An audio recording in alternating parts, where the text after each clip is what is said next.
Hey everybody, it's Pete. Thank you so much for joining me today. I really appreciate that you chose to be here with me today. What a wacky day in the market today. I don't know if there's any other way to put it. We nailed it yesterday. We said we're going to have FOMC hangover. We got FOMC hangover. We got selling. The selling accelerated. It just was falling out of bed, and then it just stopped just like that. And then we had a rally for a couple of hours. So if you were day trading today, pretty much day trader heaven, because there was longs, there was shorts, there was pauses, there was momentum. It was great. I was actually cautioning everybody who is a beginner trader today in this 90-minute window that I'll show you in a second to stay away from the market. And that's a big part of coaching. It's a big part of our community is really understanding. It's really job number one, understanding when to be involved, how heavy to be involved, and when to step back and do nothing. And that would not, I'll show you the chart in a second. When to do nothing, because it's smart sometimes to step aside and say, the road's icy. I'm going to stay out of this right now. When it did clear up, we did end up having some great trades. But the one big key that held the market up today is technology stocks. Came into the day, if you remember on our sector rotation sheet that we do every day, which we're going to get to in a second, we had energy stocks and we had technology stocks, and everything else was pretty much non-existent as far as what we were about to look at today. Energy, we actually said, we called out yesterday. If you go back to watch the video, we said there's a few stocks that are sitting right on the precipice, getting ready to break out, but we're not going to get involved because there's not enough of them. We're not seeing good volume, and we need to wait to get our price or leave them alone. CPE being probably the biggest example from yesterday. We said it was trading between 48 and 52. Let it go until it gets over 52, and the stock got crushed today, along with basic materials, along with industrials, along with financials. We leave them alone, and we went over to where it was obvious, which is what we're going to talk about today, buying technology stocks. Stick around. We'll be right back. We actually have two props we're going to put in here today. One of them is this hat. This hat could possibly be yours by the end of this weekend. Stick around. We'll be right back. Okay, so getting right into it, we're going to go right over to the wackiness that was the market today. Had all of the setting just to have a lower day, close on the lows, just fall out of bed, did finish negative, but the SPY ETF actually has the moxie to reverse all the way back up and trade into what we call a bullish U-turn. So if you can imagine a stock trading down for a couple of days, and this is kind of a really cool candlestick pattern to know, because it usually leads to a decent reversal. But I'm going to get to how to trade it in a second, and specifically the mindset, because it's kind of fun to watch the comments and going back and forth, because we're going to talk today about the difference between being a chart reader versus being a trader. Not the same thing.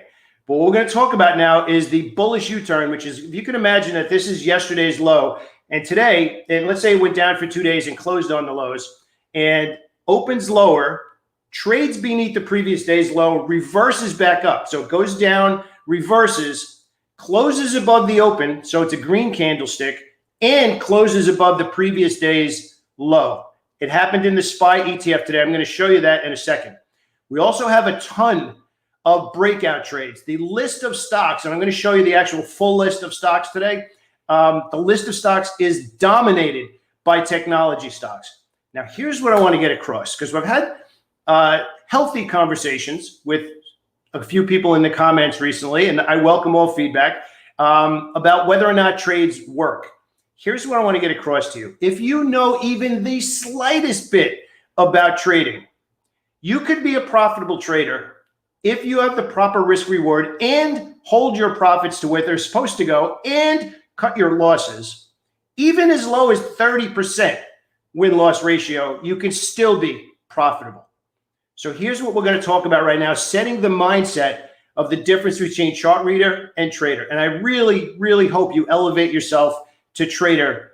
And it's this. We have a lot of good setups today. We have a lot of good setups going into Friday, June 18th. There's a lot of stocks we're going to be considering buying tomorrow. We're going to be confident. We're going to have conviction. They gave us volume. They closed on the highs. They were breaking out.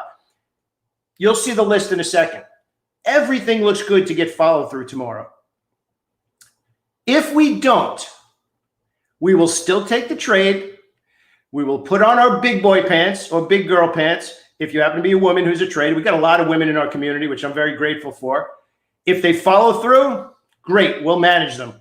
If they break out and don't follow through, we'll manage those too, and we'll move to the next trade. The first thing you say to yourself is, how do I make that money back? Where is the next good idea? I did what I was supposed to do. We didn't get follow through. If you are of the mindset that you put on a good trade and it doesn't follow through, that's a bad trade, stop. That is not good trading. Take the Kleenex, put them aside, and grow up. If you want to have unlimited upside in the market, you need to handle the fact and accept the fact that there will be losing trades. So don't cry, don't whine, don't say, why me? Don't say they're out to get me. If you did everything you were supposed to do and the trade just didn't follow through, big deal. Stop whining, stop crying, be an adult, put on your hat, go to the next trade and make the money back. That's why you're in the market right now, for that unlimited upside. In order for you to have that unlimited upside and make as much as your skill level, your resources, your education, your training, the community you're in, if you want all of those things to bear fruit, you have to learn from every single thing. But here's the biggest thing I want to get across. A trade that loses money is not the same thing as a bad trade. If we put on these trades tomorrow, if they follow through, if they give us energy, if they give us attention, if they start pushing through and they follow through, great. If they don't follow through, we act like an adult, we act like a trader, we take the loss off, scale back, get out, and then go look for the next trade. Now we're going to head over and take a look. Promise me. Please promise me that's what you will do. If you want to become somebody who is in control of making the stock market make you money, you need to accept losses and then learn how to hold the winners. And the easiest way to learn how to hold the winners is to be in good ideas in the first place. And that's everything we're doing every day, which is learning order flow, setting up those ideas. Is that a long introduction? Yeah, it is. You know why? Because having good ideas, having these call outs, having the sector rotation, having the list, that's 1/3 of being profitable. The rest of it is trade management, what happens between entry and exit, and mindset. So now we're going to get into the sector rotation. So if we scroll on over here and we take a look, you'll see where we are right now heading into the day. Technology by a mile. And you can see energy dropped all the way down here for the week. Taking that even further, look at this list of stocks. And this isn't the complete list, but this is the list that I'm giving to the community tomorrow. It's littered with technology stocks. Everything you could possibly want to have to say this sector is strong. Order flow is going into this sector. What does it take at this point? Now it's a question of timing. And I'm actually going to give you an example of timing versus chasing, for lack of a better way of putting it. Okay, so first, actually, I want to talk about the SPY ETF. We just covered the sectors. Now I want to talk about the SPY. So I want to give you the visualization of what I mean by a bullish U-turn that I described at the beginning. A bullish U-turn is when a stock is down for 2 days. Today, trades below the previous day, reverses, goes back up, closes above that previous low, and closes above the open. That's a bullish U-turn. The SPY traded into a bullish U-turn, which implies we are going to get bullish follow-through. Implies, remember, no tissues in trading. Accept the price action and then go to the next idea. So what does that mean as far as what we're looking at today? There are a ton of ideas on the technology side today. So we're going to work our way over to that. But before we do that and actually get into some stock picks, here's what I want to do. We had a conversation yesterday in the comments with a few people, and I've been very strong with helping to bring out the differences in what type of trader you are. So again, we could talk about a couple of ideas that are unfolded. D-Dog is a trade that we've been in for earlier in the week, and it's moved nicely in our favor. So here's what we're going to do. I would like some feedback from you, and we're going to raffle off a Stock Trading Pro hat. Now, you can get a black one or a white one, whichever one we have, but we're going to raffle this off. All I need you to do to participate in the raffle, which we'll do the raffle probably over the weekend, but you need to leave a comment. Let me know which type of trader you are. Are you a day trader where you're exclusively day trading? Are you a swing trader who's trading for cash flow? So day trader, cash flow, where you're looking to maybe make a trade within the week, let's say Monday through Wednesday or 3 days at a time. That's like a long trade for you. Or are you monthly cash flow? So day trading, weekly cash flow, or monthly cash flow. Leave a comment. Let me know which one of those you believe you are, and then we'll have some deeper conversations about objectives and timeframes to hit those goals for day trading, weekly cash flow, monthly cash flow. Leave a comment with one of those three choices. You'll be put into the raffle to get one of these babies. I love these hats. I'm so proud of them. All right. So now we're going to segue over into, if you could do me a favor, please. If you like these videos, you enjoy the content, you're benefiting from them, please do me a favor. Give us a thumbs up because that'll let me know it's good content that you enjoy.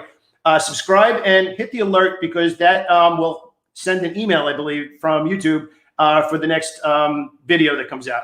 So we're going to head over to the charts. We're actually going to take a look at the list, which we just showed you, the technology list. And we're going to actually break this down a little bit further. And if you remember in yesterday's video, we talked about Zoom and we talked about the solar stocks. So we said Zoom, which was a breakout in last Friday's video.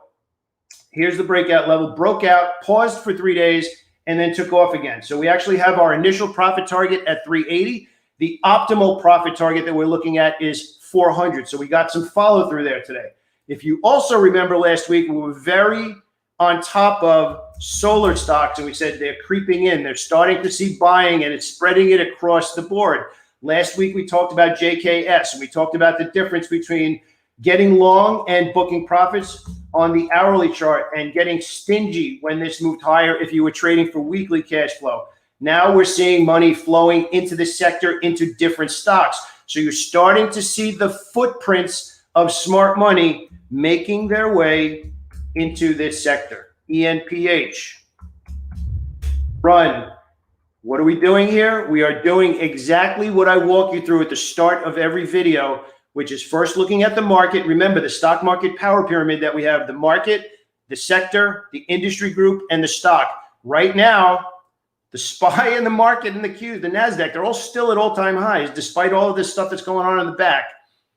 Now we move up to sectors. Energy fell, technology rose. Now within technology, we're going to start looking at the solar stocks as we've been since last Tuesday. Another reason to be watching these videos every day because we're giving you the clues. We're giving you the pieces that add up to here's where the order flow is going, and you rotate and piggyback on top of what they're doing. There's no reason to feel confused. There's no reason to feel overwhelmed. It's easy once you have the structure.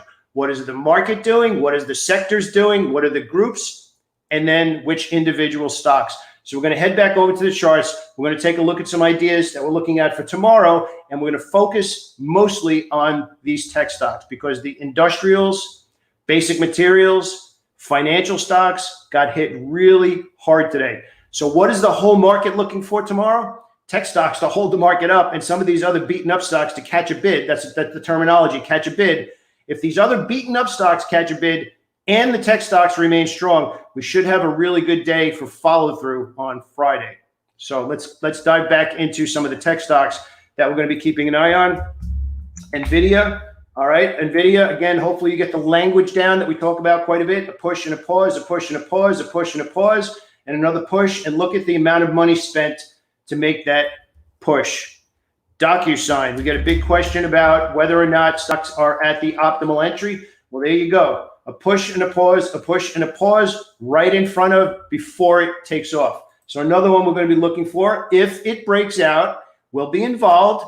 If it breaks out and keeps going, awesome. If it breaks out and doesn't keep going, we act like adults, we act like traders and manage the downside, okay? Moving our way over into AMD. Again, what you need to start visualizing, and this is what separates somebody who's a chart reader from a tape reader, you start to look at these charts and you say, wow, a lot of money was spent to make that happen. We talked about this in Apple the other day. Apple broke out. It paused for a couple of days. I actually got stopped out on the FOMC move to the downside. Members of the community stuck with it and got back in. So a little different time management, trade management. You get out, get back in, different level, starting to move in the favor. Again, Talk about my losses just as much as I talk about the other side of the trade, because that's real trading, okay? Moving along, sticking with the tech stocks, we are going to be looking at actually one that did not break out today that's still in my list is IBM, which I talked about yesterday. I'm looking for what we know as a snapback trade today, tomorrow on Friday, lower opening and coming back, but buying it on the previous day's low, not waiting to the end of the day. Some other stronger stocks that we've been talking about, Net, which we've been mentioning on this channel now for a few weeks. Again, you can see when you're on the right ideas, you start to get follow through. But here's something, and this is what I want to finish up on. And by the way, I gave you the whole list of tech stocks. You can just freeze the video and take a look at that. Here's what I want to talk about, because this stock that I'm about to mention was brought up in a way that, is it a good stock to buy now? And this is a really good example of what most traders do wrong. So I'm going to come back to the screen and then we'll take a look at the stock in a second.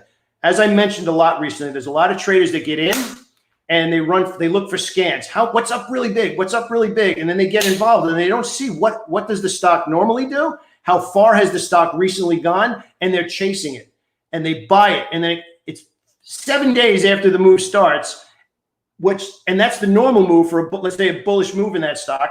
You buy it because it popped up on a list without paying attention, without reading the tape, without looking at the volume, without watching the market, without looking at the sector. And then it pulls back on you. And you're like, right? You take the loss, you get out of the trade, and you're like, oh, man, I stink. Timing. Timing is what matters. How many times now have you heard me say a push and a pause? We're not buying during the end of the push. We're buying at the end of the push and during the pause. So if we take a look at the stock right now, and it pushed up 1, 2, 3, 4, 5, 6 days in a row. Today was parabolic on heavy volume into resistance. Shop maybe has one more day before a pause, and then we would look for a new move. Same thing that we mentioned in Adobe a couple of days ago. If you remember, and Adobe actually had earnings today. If you remember, we said here, after these 2 days, we were looking for one more day, and then the stock would pause, and then we'd look for a new move. Go back and watch the video. We talked about it, and it did exactly that. How did we know? It's when this volume and price action happened, this many days in a row, plus the parabolic candles, plus the increased volume, plus closing on the highs. We said one more day before a pause, then we'll look for a new entry. We got one more day. We got a 2-day pause, and now the stock is taking off after earnings. I'm getting all excited. Stock trading is fun when you have the structure. When you say, okay, I'm looking for this, I'm looking for this, and I'm looking for this. If I see it, I'm going to trade. And I'm going to trade confidently because I know what I'm looking at. If I'm looking for this, this, and this, and they're not there, you have no reason in the world to put on a trade, and shame on you if you do, because those kinds of trades are slowly bleeding your trading account. Those are the stocks not to buy because you didn't plan those trades and the probability was low. So we got a lot going on tomorrow, but the biggest thing I want to take out of this, leave a comment. Let me know. Are you a day trader? Are you trading for cash flow, weekly cash flow? Or are you trading for monthly cash flow? And over the weekend, we'll pick somebody from the comments here, and we're going to raffle off one of these Stock Trading Pro hats. Tomorrow's going to be a big day. A lot of volatility today. It was super, super interesting today. Again, have in mind a good plan, execute that plan, buy stocks when you said you were going to. If they follow through, manage them. If they don't follow through, manage them. Be an adult who is going to be in control of whether or not you make money, and stop whining. It doesn't matter. 30 to 40% is all you need as long as you're cutting your losses and letting your profits do what they're supposed to. That's the real secret to trading. Thanks so much for joining me today. I'll speak to you soon.